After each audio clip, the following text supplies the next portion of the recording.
There. All right, welcome to the Think Tank. Each day we share the news in open dialogue and discuss how it might affect the business world. We speak with different leaders on crisis navigation and management, as well as experts in professional and personal self-betterment. It's meant to be a break, some learning, a sharing of good news and ideas to start people moving forward. It's called the Think Tank. And we are live on YouTube. Thank you for joining there. Please use the comments if you want to add anything to what's happening. We've got two on there. Oh, no, hold on. Anyway, got a few people on Zoom here today. We've got Kimball Anderson, who's reporting in from Punta Cana. Just got out of the pool. Looks nice down there. Ready for a cocktail? Yeah.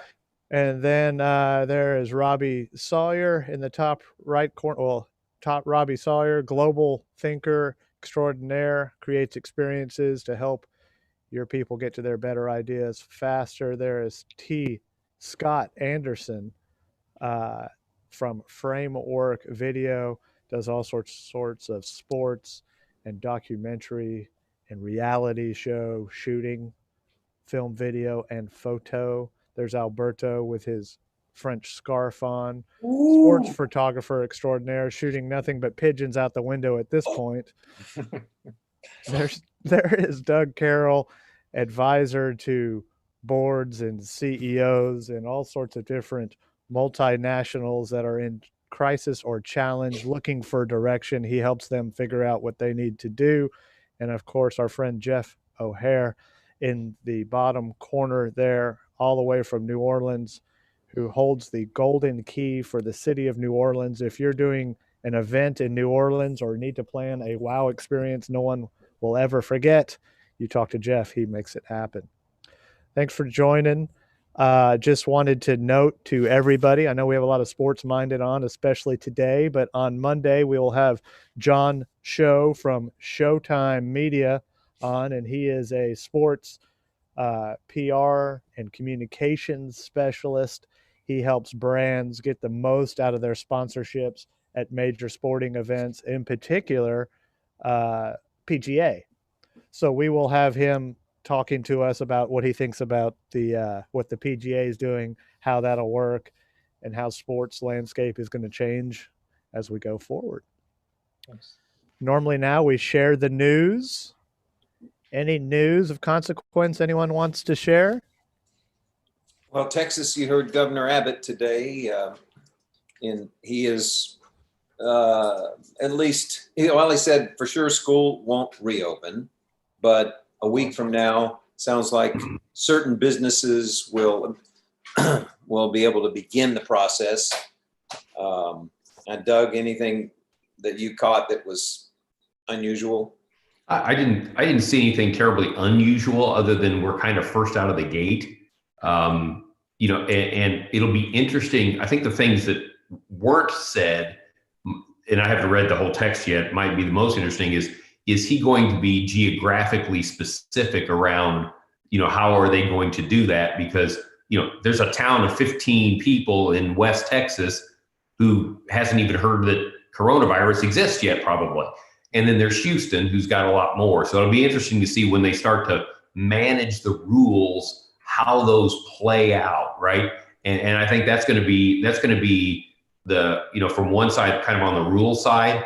And then the other piece that's going to be interesting to me is, great, once you've said you're reopening the business, what's that going to do psychologically to people? And are they just going to go, done, we're open, and go? And it really doesn't matter what the rules are. So it's going to be really curious to see what the ramifications in the real world are, you know, as opposed to sitting in behind a desk in a government somewhere. Right.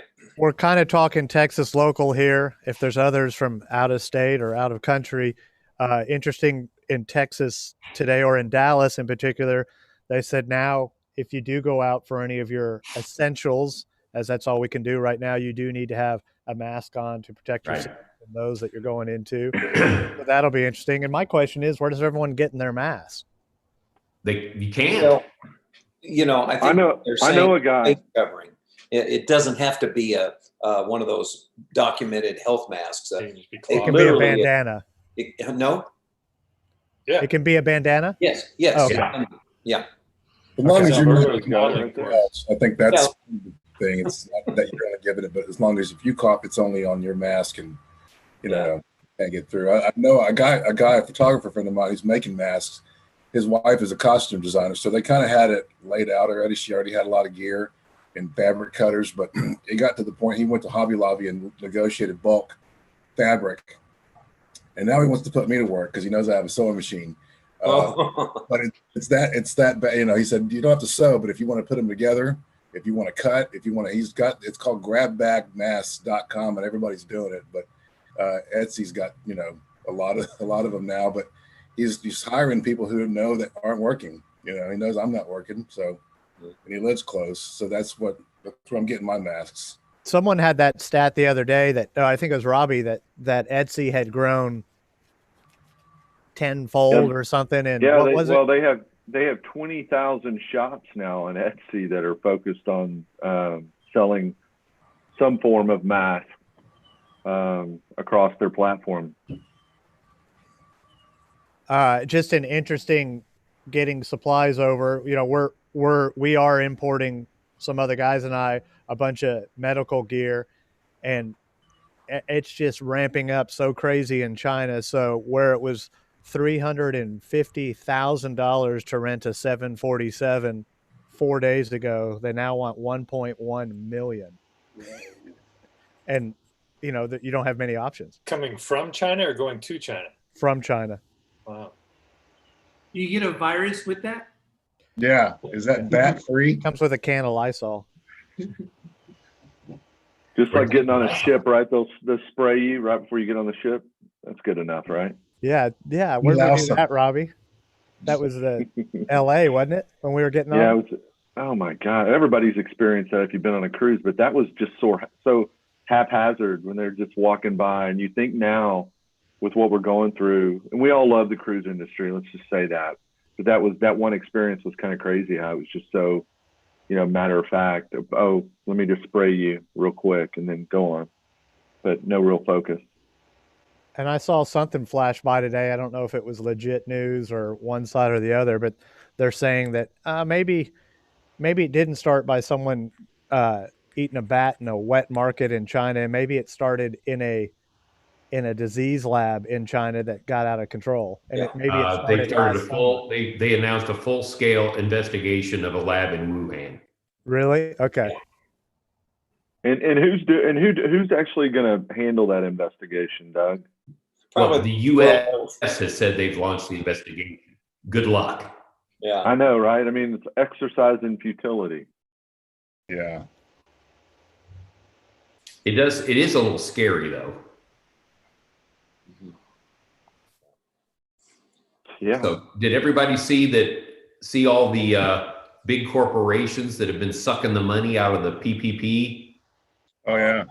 You know, that there's tens of millions of dollars that are going into, folks that own 48 Ritz hotels, the people that own Ruth's Chris, that there are companies that did $300 million in stock buybacks last year who filed for like 45 or 50 individual PPP loans, and they're sucking it dry a little bit.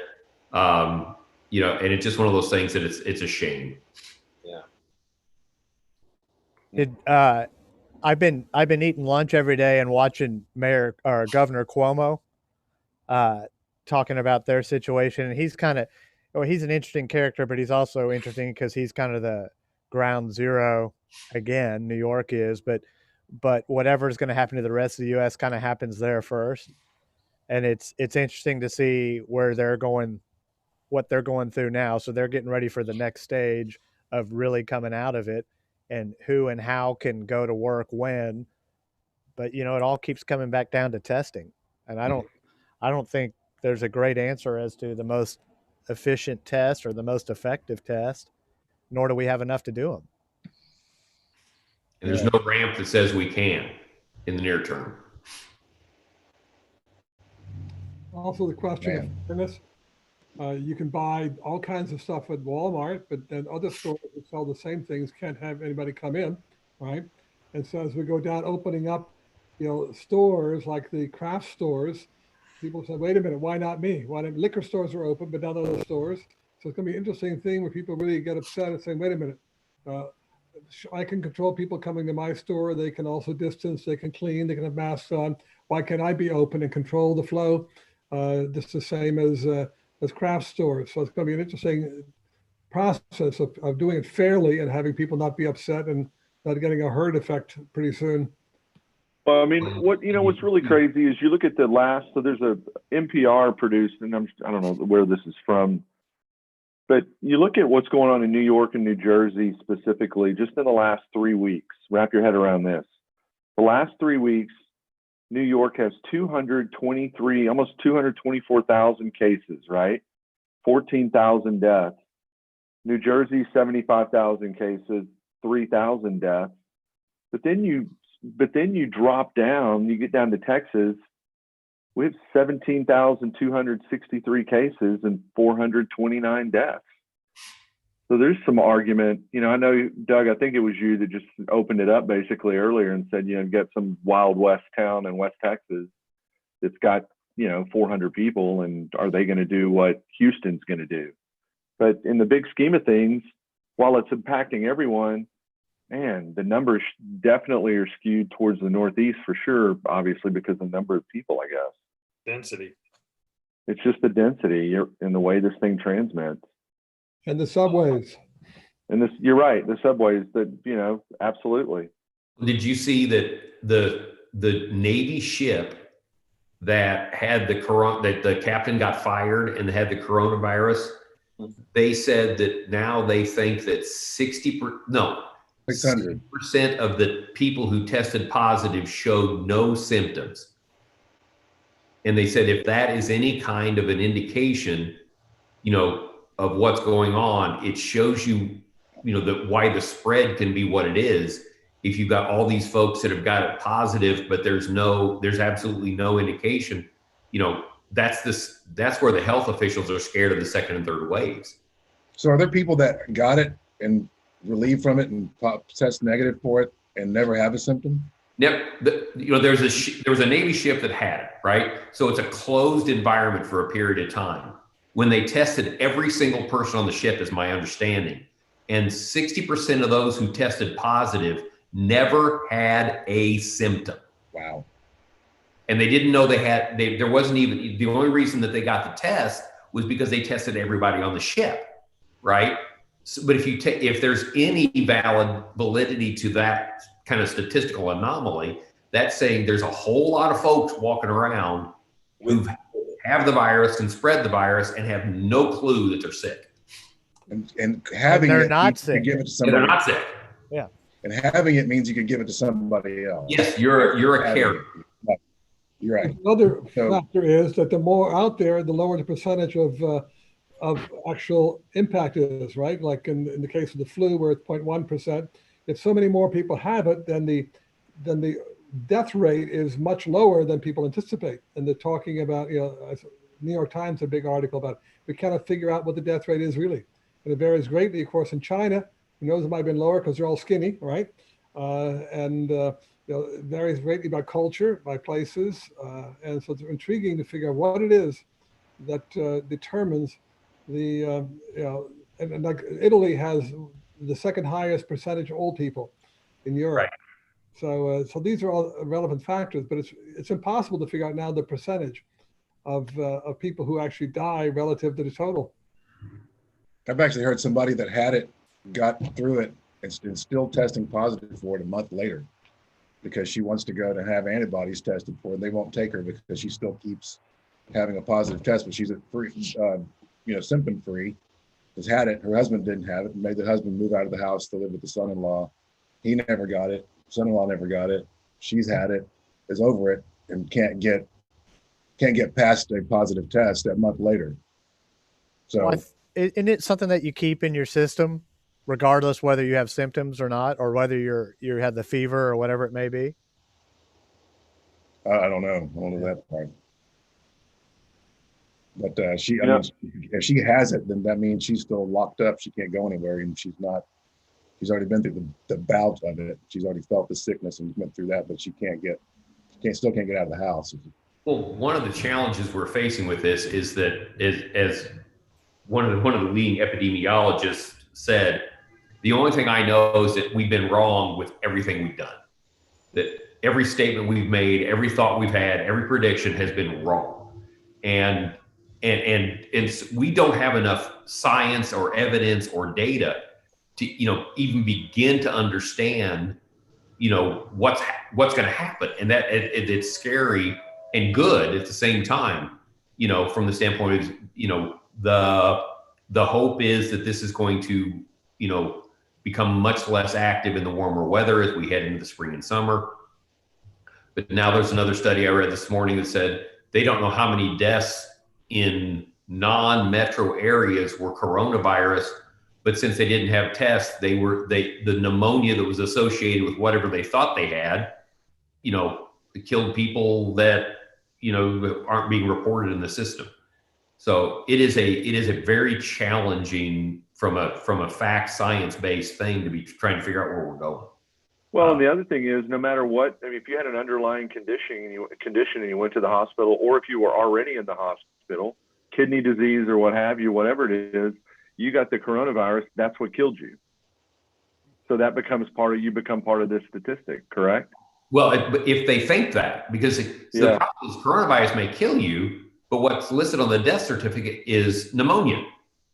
You don't get put into the statistical category if they didn't know you had if they didn't have a test in the small town you were in and died. They didn't know you had the coronavirus. Right. Kind of like AIDS. A little like AIDS. Or in the early days, when they didn't have the knowledge of the testing, and that was happening. It's a similar pattern. Somebody else said that. Hey, Doug, what have your latest CEOs been thinking? I mean, they've gotten over the shell shock of this is happening. You've helped them kind of center themselves, hopefully. And then, so what are they thinking or planning, or what are they trying to do? What's the consensus? Well, the consensus is that the happiest place they are right now is in a corner drooling. Then after we get them out of the corners, it's interesting. What we're talking about now is it's similar to the challenge we're talking about from the literally statistics. They know things are going to change so fast that I sat with a group of 5 of them. Well, what is today? Friday? On Wednesday. And they were all showing and sharing their 6-month plans of how to come out of this. And so one of them asked a question, and they asked, as a group, they said, okay, great. We've all got these plans from 6 to 12 months. What do we think they're worth? Make a long story short, the answer was absolutely nothing. And we ended up throwing everything out. All these CEOs threw everything out. And we're trying to rebuild the way we think around agility as opposed to planning.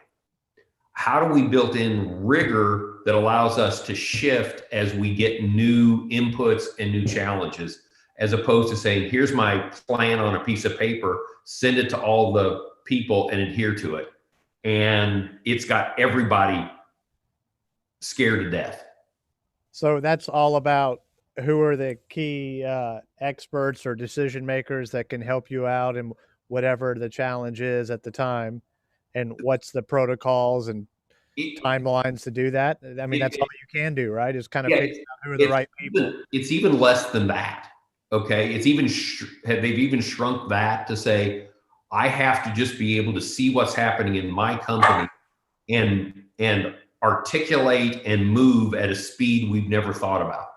And how do you think about turning a company that may have thousands and thousands of employees when Wednesday is moving to the left and Thursday I've got to pivot and move completely to the right?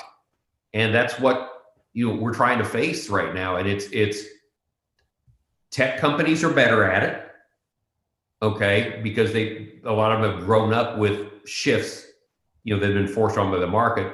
But old school companies, manufacturing companies, healthcare companies can't pivot this way. What about the airlines? Go ahead, Dr. Paulus. What about the airlines? Because they're kind of controlled by the the rules of the new process of loosening the, but it's hard to tell whether people are going to be anxious out and finally go. And because Europe also has to decide whether they're going to loosen up their travel, right? Yeah, well, airlines into a certain degree are in a little easier place because they're going to have things dictated to them that they will then be able to react to. So the situation with the airlines, their routes will be opened and have to be approved by the FAA. Then they will have some time to be able to put those kind of plans in place. So while we're giving them billions of dollars to be prepared, their path will be more orderly than a normal business who will find they have to shift, okay, I can go today and I can go in Texas, but I can't go in New York. I can go partially in California, but I can't go in Illinois. And how do they adjust at that kind of speed when they don't have the staffing to be able to do it? They don't have operational plans in place, and they're used to being able to do things in kind of wide sweeps, and they're going to have to be much more agile and micro focused. Sorry if I'm giving you too much stuff, but part of it is we don't have, and Sam, to answer your question, we don't have answers. Right. I mean, to be honest with you, we just don't have answers. It was interesting with Cuomo. So, they're getting into the next stage, and then they were, they're constantly pitting him against the president and back and forth and all that kind of stuff. And who should be doing what and all that. But everyone agrees for the most part that you got to do a lot of testing as you come out of this. And hey, the people in charge of when you come out of this and how you're going to do it are the governors. But what the governors need and want is testing, but they don't have fun. Like, who pays? You had this discussion the other day. Your hospitals are getting killed because they're doing they're not doing the non-elect, or wait, I get those. Not doing elective surgery. They're not doing elective. They're doing these emergency things that people may or may not have plans or payments for. And the same thing. So, like, who's going to pay for all these tests, even if you could get them? Right. And so they're looking for money from federal government for that. And, that's just a big quagmire. Now, there is one good thing that may happen on the testing side. You may get some relief from insurance companies on that, because if they can start to run the testing, then they can start to build actuarial tables to adjust their risk on the insurance side. So there's going to be a lot of the health insurers who may well, because the cost of these new tests are getting very, very small. The insurance companies may be picking it up over time simply because it's going to reduce their output of claims on the back end. If you let them have that data. Well, no, what I'm saying is they may pay for the test so they can get the data themselves for their actuaries. Okay. So they may be interested enough to minimize their risk or moderate their rates to handle it, that it's worth the investment to pay for the test. I had two of them. We were talking to two of them, and they were saying that's under consideration from their standpoint. I went to 2 medical establishments yesterday in person. It was very interesting. The one, again, way understaffed because people are just not doing it. It's a rehab facility. No one's really working because they're not allowed to work except if you really need it. Like in my case, for my leg, I needed to get the rehab. So I got there, and then I went to another place, and very few people. Again, it's a cancer center or a broader center. And there were all kinds of people standing there catching you as you went in. And if you had some symptoms, they could take you to a tent and assess you. But there are very other few staff dealing with patients coming in for treatments. Kind of Right. amazing. A medical establishment almost empty, and it could be functioning. Yep. Now that's one of the things that Abbott's talking about, is reopening that as quickly as possible. The closer to elective type surgeries. Has anybody heard what the process will be as airlines begin to see more passengers? Are they going to do pre-screening before you board? Has that been talked about at all? I saw that in Korea, some image, and they have like these little, almost like doctor desks that you go sit at, and they were testing them before they were getting on the plane to go somewhere. But what about like domestically? Anything going on around Southwest and American around here? So one of my partner guys for this medical stuff we're doing, one of his accounts, because his normal day job is providing all this technology integration. So put all of your different things for the air traffic controllers, all the different things they monitor into one GUI so they can look at one thing and assimilate it.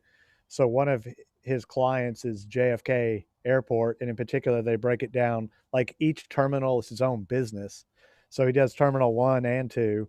And he said, man, they used to have a couple hundred flights a day in and out of Terminal 1. They've got 8. God. Yeah, I mean, are people? I mean, what's the consensus? Does anybody think they're going to get on a plane in May or June or July?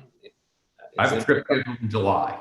July? Is that what you? Right now, I've got a trip that I booked and I'm holding for July.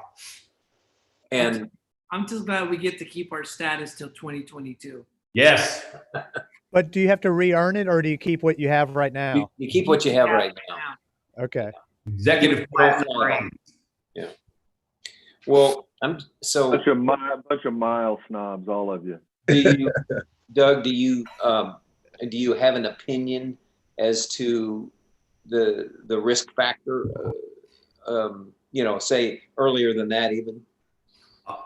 It's gonna be a rolling risk factor, if I can use that term right. In that, what you're going to see is there's going to be in the early stages. I think we were talking about this the other day with some folks at American. I think when they open it up, right now the airports and the airplanes are sterile. They've been cleaning the heck out of those, right? They're deserted, yeah. If you're an early flyer, you're probably going to be in great shape because it's going to be you and the next person's going to be 7 rows back. Right. And they're not going to serve you food because that's out for a little while. Your planes are going to be clean. You're going to have plenty of distance. It's Does going to the be filtration system in the airplane handle whatever air particle? Most all of the airplanes currently have got the HEPA? HEPA? Yeah. Yeah. The extraordinarily high level of germ and particle filtering. So almost all your airplanes are already equipped with that, right? So you're in fairly good shape. Don't necessarily go into the bathroom because it'll be the surfaces. But I think the early flyers will be in pretty good shape. Then as you go through and you start getting, pardon me for putting this, the amateur traveler back in, it's going to get dicier and dicier, as you can't keep up with the cleaning. And then it'll gradually end up, but you're going to be regulated, right? Because like everything now, they blocked out most of the middle seats. They're going to limit the number of passengers per plane. We already know these things. And so you're going to be in a period in a while where you're going to be socially distanced, even in the airport or in the plane. Yeah. So we were having that discussion earlier too with Robbie, is that you need to do all those things and whatever those rules will be, but more importantly, you have to show that you're really concerned and that you are doing that as a brand to protect your employees as well as your customers. Yeah, there's going to be a huge PR part to this thing, right? Huge. You're exactly right. Cleanliness. Really important. I think it'll be interesting too. People are already have for a number of years been testy for a multitude of reasons on airplanes, right? So it's going to be interesting to see the personalities and how certain people deal with the anxiety of flying, given, the coronavirus, and if they think, maybe someone sitting close to them is not taking the same precautions, if you will, and how they react to that. Yep. I mean, it'll be interesting to get about 1 million papers out of the social ramifications of this just on airplanes. Yeah. When I started flying right after 9/11, the planes were pretty empty, but we all felt kind of like we were saying, "How was you guys?" There was kind of a camaraderie with the staff because we were a lot more. Yeah. There was a lot more civility right after 9/11, right? Oh, yeah. And I would guess, I think that's a great analogy. I suspect you'll see that now too, until you see the family that comes home with the kids that are all sneezing and sick and everything else, that we all because everybody here travels a lot, right? We just can't wait for that family that's got 4 kids sneezing and ooey, to sit next to you. What if it's that our habits just get better and that's how it happens in even bigger cities like Houston, because everybody's not ringing the bells yet, but there are some instances where people are going overboard. I know a friend of mine who got stopped just to find out where he was going. What are you doing outside the house? Yeah. He's like, what are you doing outside the house? Like, I wanted to make sure my business is okay, but he had to explain himself before he got out of his neighborhood, which is that happens. Mike, that happens to Alberto all the time, though. Yeah. In general day-to-day stuff. That's why we call him random. What's the big Because deal? they always do random inspections on him. But what if our hospitals never get overran, so Houston never becomes a news story? The hospitals that can handle it, logistically, it's not a problem, quote unquote, a problem until your hospital is, are running short of everything. So, if it's like that here, then, I don't know. I'm just saying habits can continue to be cleaner, better. You don't touch your face, all that stuff grows, You'll see that. Well, you'll see masks be worn like, the expectation is like they are in the Far East now, that it's just habit for some people, The other thing is that's going to suck for people who date. Yeah, we talked a couple of weeks ago that Dr. Fauci had sort of floated the idea that there could be a national lanyard that you have to wear if you go out that says you've been tested or you had it and now you're free or something else, so that you can just, like you were saying, if somebody got stopped, you could just hold your lanyard up and go, look, I'm okay to be outside. That's what they're doing in China right now. Is it really? Yeah, and on top of that, they're giving them. You have somebody in your household gets 2 hours out. You have the hall pass, if you will, that you can go out with, and it's a QR code. They call it the green code, and they scan it. They're much more military state, so they're scanning everyone and seeing. And it's got a timer on it. Sure. Yeah. Your outside time is 2-4. Yeah. Yard time. It's like during the Olympics in London when you could only license plates that were an even number could go in town on one day and odd numbers couldn't on the other days. Wow. Both. What, Alberto? I said I'm both odd and even numbers. Oh, great. Both ways. So on a slightly more fun note than all that. So, I'm sitting here on my little 13-inch MacBook Pro, which is great when most of my stuff, but I'm sitting here doing all these things and it's like, okay, I want a monitor and a keyboard and everything else. So you can't find Mac keyboards. Mac monitors, the good ones.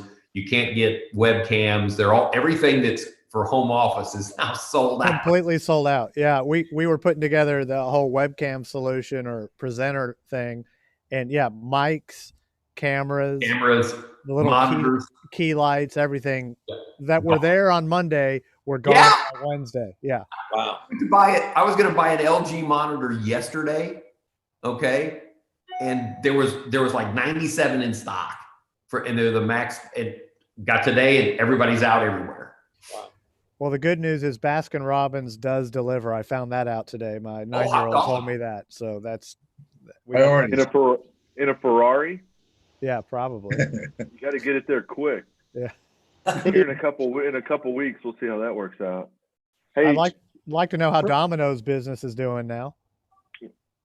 Oh, great. You know what? Funny you asked, because yesterday afternoon, that's what the boys decided they wanted for dinner. So we went online, ordered Domino's, and they supposedly were set up to where, you pay online, you can tip online, and they'll just leave it on the front porch, when they get there. So we happened to be outside. I was out front with Lucas throwing the football, and dude showed up, got out with the pizza, and I'm just like, hey, you can just put it on the front porch.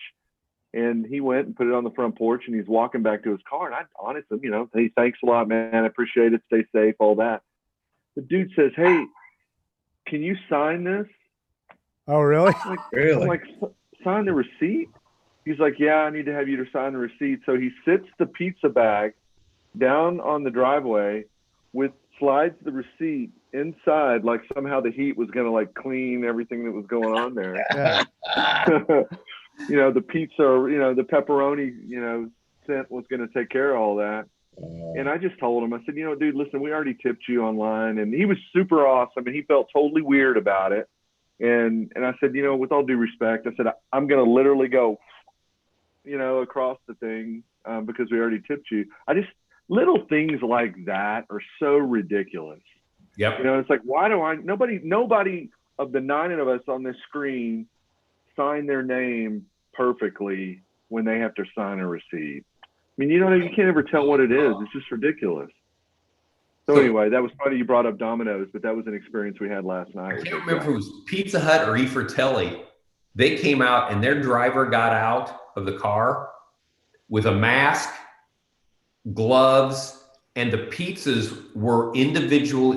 We had 2 boxes and they were wrapped in their own plastic, and it was like, man, that's cool. Yeah, no, that's like thinking ahead. I mean, that's like really respecting what's going on from a takeout standpoint. If you guys remember, for IMEX last year in the 6-star area, we were going to have that guy that did the climb Everest, and remember it was going to be a dark room with the wind. Oh yeah, wind tunnels and freezing cold and all that mess. I think his General Dynamic Experiences or something like that. I got an email from him today, and this is awesome. He has got I think he's sponsoring it. I don't think he put it together, or maybe he did, but it's sign up for our weekend adventure and scavenger hunt for your family. So there's 50 fun tasks that you can do, like see how fast you can get your dog to eat 2 spoonfuls of peanut butter, or how many M&Ms can you catch in your mouth. But it's a sponsored by the company adventure scavenger hunt thing for not just their clients, but their clients' whole family. So I thought that was a very clever outreach, and to stay in front of your clients. That's cool. That's cool. By the way, I called my insurance guy, auto insurance guy, to bitch a little bit about what I'm paying for all my cars. And he said Farmers Insurance is reducing my insurance by 30% because of the COVID, because people aren't driving. They're reducing, I don't know if you checked with yours. And then it also saved me $1,000 on my house insurance as well. Really? So bug them. Yeah. Geico did that automatically without us. We didn't even reach out to them. They did that. State Farm is giving back $2 billion. Progressive is giving back $1 billion. Wow. What about extended warranties on cars, right? I mean, if you're not driving your car, they go to extend the warranties a little longer. I'm going to bug my company about that. Well, I'm glad you called, because we want to extend it a little bit further now, and we've got a special deal. Now. Oh, shit. We'll extend it by giving you a new car. Yeah. Hey, on a lighter note, but this isn't lighter to her, obviously, or I don't even know if it's a her or what she calls herself. But did any of you guys see that zombie Angelina Jolie has caught coronavirus in an Iranian jail? Does anybody know who that is? No. I think Mike Toman's in Iran. I think this was Alberto's girlfriend early on. Let me see if I can. You see that?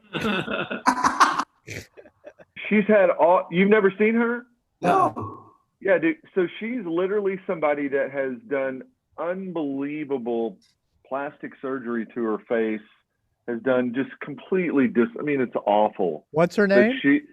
Her name is, she calls herself Zombie Angelina Jolie, but her real name is, I can tell you here.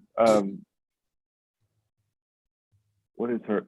Sahar Tabar, Sahartabar. Known for her transformation into a zombie, Angelina Jolie is currently on a ventilator after contracting the coronavirus in custody. So, yeah, she was just a sponge waiting to. Yeah, have a drink for her. Yeah, I mean, just absolutely. I don't know where I saw her early on, and she happened to pop up on something. I'm like, holy cow. Well, I knew her when she was just starting that whole thing. And You did, yeah. That doesn't surprise anybody, Alberto. that's where you got your scarf. Right. Hey, Scott, you got to look up on Netflix. They got a whole behind the scenes documentary hanging out with the Movistar cycling team. Really? Yeah, which is really you would love it. I enjoyed it. Yeah. But you should check that out. I'll It's watch that. I'll put it on my list for tonight. yeah, we had that discussion a day or so ago. It's hey, there are no new movies to go see in the movie theater because they're releasing straight to Netflix or Yeah. whatever the streaming channel is. So, Yeah. you know, what's going to happen when the movie theaters do open? Yeah. You know, you'll get hardcore movie buffs coming back, but I think general public will be slow in coming back. Yeah, ESPN's. I think they fast tracked the production and the release of the Last Dance. Yep. Yeah. The It's coming up documentary on of Sunday. Yeah. That's Oh, gonna be yeah. pretty cool. Mhm. Is that the 6th season of the Bulls and Michael Jordan's dynasty? Yeah. Yeah, he was quoted as saying Jordan was, a lot of people are not going to think I was that great a teammate after they watch this. But I heard somebody this morning talking that had pre-screened it. It was somebody on ESPN. Oh, it was Ahmad Rashad, as a matter of fact. They were interviewing him on the Yeah, the but Get he's Up an show MJ this Homer, morning. isn't he? Probably. I mean, he wasn't speaking of MJ. He was speaking of, as whacked out as Dennis Rodman was, I was always a big fan of his, but he talked about Dennis Rodman in this documentary. Just comes across. And if you haven't seen the Dennis Rodman 30 for 30, it's unbelievable. Fantastic. You got to check it out. It's fantastic. unbelievable. But they talked about, in the documentary truly shows what an incredibly hard worker that wacko was when he was playing for the Bulls. So I'm excited to see that. Yeah, two notes on that. One, MJ was on with Robin Roberts Yesterday. and he did a fantastic job. I was surprised how eloquent he was and appreciative. I mean, he was very well spoken. And then the other thing is, you got to go check out Dirk's piece that was done by some German company, because it was just the 1 year of when. That's a couple years old now, but that's unbelievable documentary as well. Is it? Yeah, a couple years old. Yeah. Not the Dirk documentary. The 1 year look back. What are you doing now? Oh, I haven't seen it. And he's talking about what that last day was like when he was in front of all the fans, and he didn't even see, like, he went and hugged the first hero that was there and didn't even realize there was Larry Bird behind him and so behind him. Oh, cool. And he's just such an amazing human being, and it just even more so shows with all that stuff. And he starts talking about how bad he was really hurting, and as much as, even if he wanted to play more, he couldn't do it. Mm-hmm. So as an Illinois boy who when I worked for AT&T, we had a suite for all 6 of the Bulls championships. Okay. And I actually got to play with Michael in a charity game. Whoa. That Hang hurts. on, man. Hang on.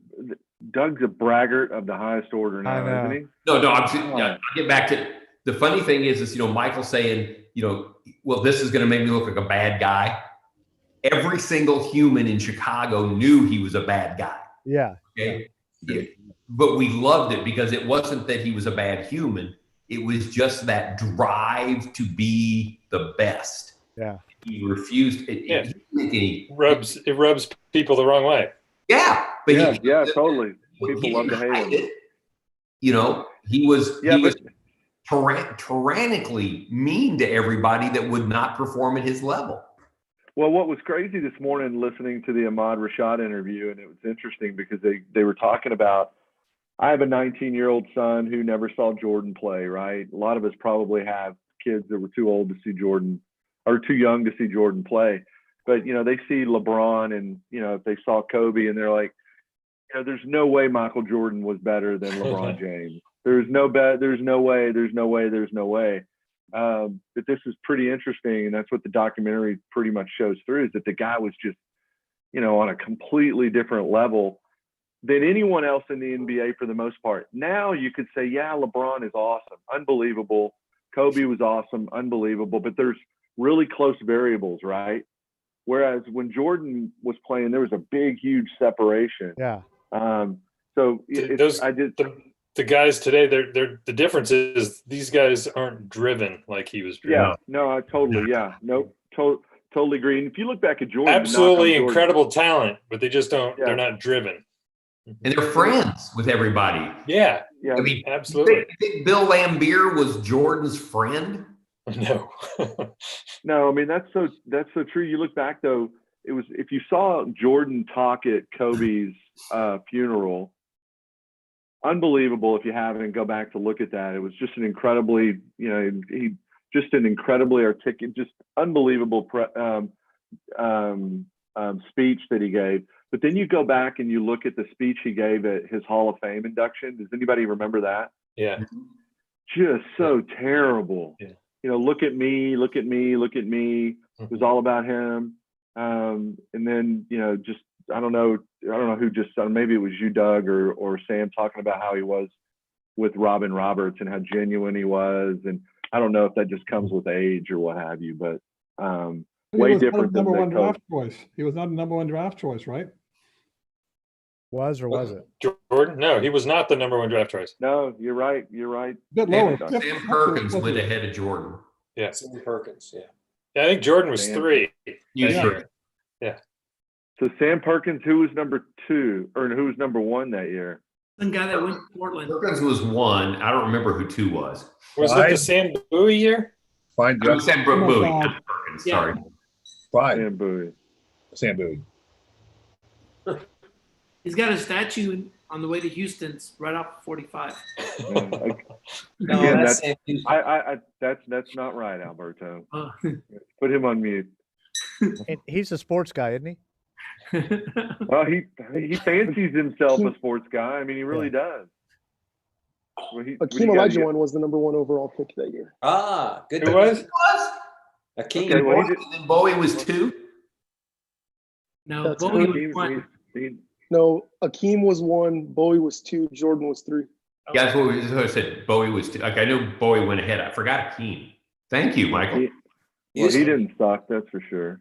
Kimball, you'll appreciate this. There was some game show on when I walked in the other day, and they show you images, the 2 images, and you have to name the band that they're talking about. So this guy is not young, and he's not old. He's probably 40. And so they show a long hallway is one image, and then there's a bowl of oatmeal. And everyone in the entire audience, it was obviously pre-COVID, it's Hall & Oates. All notes. Yeah. And so they're like, so he's like, well, say the word. So he's like, well, that's definitely a hall, and that's definitely a bowl of oats. Yeah. And he had no idea. And everyone's like, Couldn't put all of those together. yeah. So he sat there for a minute and couldn't answer it. Oh boy, that hurt. That's pretty funny. Hey, Alberto, real quick, I'm putting you on the spot. Tell us a Shaquille O'Neal story. You got any? Well, yeah, I got a couple. I mean, he fell on me in Houston, actually. Him and what's his name? Yao Ming. Oh my dear. God, that's about He crashed down on me, and That's a lot of the that's a lot. doctors actually came and make sure that I was okay. But anyways, we did shoot him for SI Kids. We had to do the front of his hand and the back of his hand. We shot it at the same time. So, we had the whole setup, and he comes up and he shakes my hand and he goes, Alberto, where you from, Poppy? Anyway, That's funny. yeah. Didn't you have Westbrook fall on you too at OKC on the? Yeah. What's Well, up with I you was people in. falling on you. That was on purpose, though. I kept them there. No, I mean, just being in sports for so long, yeah, you get all these encounters that, just some of them you forget, but So Scott, they were talking NFL. They were talking about the sky judge. Did you hear about that? No. So Is that the extra referee in the booth? yeah, I don't know. I was going to ask, Yeah, or is that you and your camera flying No. over stuff? No, I think there's just an extra set of eyes up in the booth. So Scott's do you call it a pilot or operator or what is it, Operator. Scott? Operator. So he flies the wire cams over the sporting events. Oh, that's I cool. can't. Or no, or are you the flyer, or do you fly and focus, No, Or is I'm it the, a I'm the two-person camera job? operator. It's a two-person crew. It's the It is, pilot okay. and the operator. I'm Okay. the operator. Okay. Scott and I in every event, Cotton Bowl, finals, everywhere, we always try to get a picture of each other together. So that was our little thing. Every time we saw each other, it's like, dude, we got to get a shot. We got to get a shot. So it was so good to see Scott everywhere. Every time we had a big event, it was like me and Scott. Here we are. That was cool. I have them all on my phone. Me too. Me too. Okay, and there's Lucas. Hi, Lucas. Luke to Luke. L2 Yeah, and house. my brush with fame, Sam, was that one of my best high school classmates wrote the definitive biography on Yao Ming. Really? Oh yeah. That's I cool. remember. And does that mean Larmer, he hung right? out with him? Brooke Larmer? Yeah, Brooke Larmer. Yeah. Does that mean he hung out with him? Oh yeah, he went over to China, hung out at his. In fact, Brooke lives in Shanghai right now. Huh. Yeah, that's able an to interesting fight back. 30 for 32 on him, or maybe or another ESPN thing.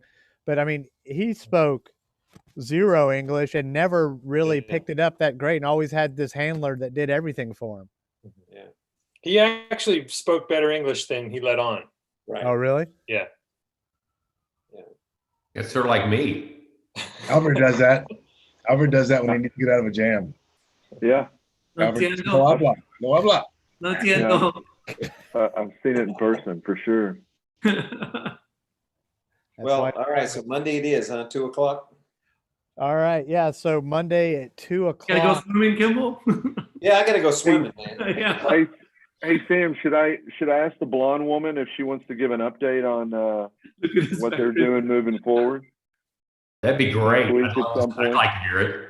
Okay. Yeah, and it was interesting too, Robbie. I heard from you and others that it's like, oh, we're in this time of you can recoup and catch up and do all that stuff, but in the end, many of us are just so crazy, even busier than we were before. I've been around her as she's progressed in an unbelievable way in her career, and this is definitely taken a touch. She's not here now, but she's taken a toll on her from an emotional standpoint. She's the strongest person, smartest person I know, and it's definitely burnout mode right now, Doug. 'Cause she's like, it's nonstop.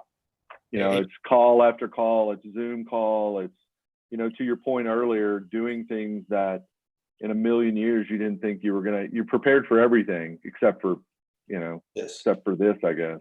This week I'm averaging an hour and a half a day of sleep. Yeah. Wow. Holy cow. Well, you need to take some of your own advice and Dr. Paulus's advice and make sure you're taking care of yourself. Yes, sir. But I mean, Out, start box breathing. yeah. Yeah, exactly. I'm a little worried that the next breathing I'm going to do is going to be in my box, the last one. Ooh. So, Wow. Listen. Okay. but you're right though. I go through these cycles occasionally, so I'm kind of used to it, and they already know I'm going to be done with what I have to be done with by tomorrow. So I'll get some breaks next week. But she's got to, she's in a critical place for her organization, and we don't do anybody any good when we stop being able to think and work and everything else. So sometimes you've got to have somebody that sets you down and goes, stop. It happened to me in my life. I can tell you, it literally happened to me once in my life. I was 6 foot tall and I was down to 119 pounds. Yeah. And I had no idea that I was. I wanted to bring this up a couple weeks ago, and we can talk offline if we need to, but it is an interesting component if you are, like me, a spouse of someone that is, we're all dealing with this, but a spouse of someone that unfortunately is at a leadership level that, is dealing with the loss of, however many employees and the livelihood of so many people and trying to keep, everything pulled together as best they can. It's like from a support standpoint, it's, you try to read and you try to learn as much as you can, but, people like that and probably like yourself and some of you guys don't always take, for me to say, hey, you just got to stop. You got to shut it down. it goes one ear and out the other. It's just that's not how she's wired or how some people are wired. So you just find yourself kind of just, throwing your hands in the air and trying to be as supportive as you can, but you just don't have the answers. Sucks. Well, so I'll give you a little hint. You can pass this on to her. One of the things we learned the hard way in some circumstances was what we ended up doing is we ended up setting a schedule for our executive teams that said, here is a block of time that you are not allowed to be on a call. You're not allowed to do work.